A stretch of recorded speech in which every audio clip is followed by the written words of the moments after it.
ចូលឆ្នាំរួចរាល់ហើយតែអ្វីដែលពិបាកចិត្តជាងគេគឺមុខខ្ញុំចាប់ផ្ដើមឡើងរោលហើយគួរធ្វើមិនទៅកាលពីមុនចូលឆ្នាំហ្នឹងខ្ញុំបានប្រាប់ថាតើគួរធ្វើសេវាកម្មមួយណាដើម្បីឲ្យផ្លែនៅពេលដែលទៅជួបអ្នកផ្ទះប៉ុន្តែឥឡូវក្រោយចូលឆ្នាំហើយ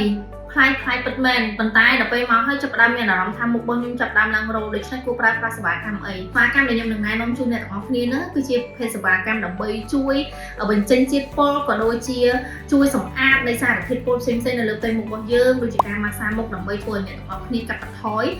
ទៅលើភាពរោលនៅលើផ្ទៃមុខរបស់យើងហើយការម៉ាស្សាមុខនោះដូចគ្នាអ្នកទាំងអស់គ្នាត្រូវជ្រើសរើសជាប្រភេទការម៉ាស្សាមុខបញ្ចេញជាតិពុលដែលមិនមែនជាការម៉ាស្សាមុខដើម្បីធ្វើឲ្យមុខសភ្លឺឬក៏ការភៀលមុខអីទេបើសិនជាអ្នកទាំងអស់គ្នាស្ថិតនៅក្នុងស្ថានភាពកំពុងតែរោលឬក៏រមាស់ឬក៏មានបញ្ហារលាកនៅលើស្បែកប៉ុន្តែបើសិនឧទាហរណ៍អ្នកទាំងអស់គ្នាអត់មានបញ្ហារោលរមាស់រលាកនៅលើស្បែកទេអ្នកទាំងអស់គ្នាច្បាស់ជាដឹងហើយថានៅពេលដែលមុនចូលឆ្នាំខ្មែរគឺខ្ញុំមិន recommend ឲ្យអ្នកទាំងអស់គ្នាធ្វើជាមួយនឹងសេវាកម្មដូចជាការភៀលមុខការចាក់វីតាមីននៅលើផ្ទៃមុខដើម្បីឲ្យមុខរបស់យើងសភ្លឺអីទេប៉ុន្តែនៅក្នុងឱកាសពេលនេះគឺអ្នកទាំងអស់គ្នាអាចធ្វើការប្រើប្រាស់ជាមួយនឹងវីតាមីនចាក់បញ្ចូលទៅលើផ្ទៃមុខដើម្បីធ្វើឲ្យមុខរបស់យើងចាប់ផ្ដើមមានអារម្មណ៍ថាមានសំណើមហើយភ្លឺមកវិញពីព្រោះដោយសារតែយើងចូលមកយើងមកធ្វើការពិតមែនប៉ុន្តែយើងអត់បាន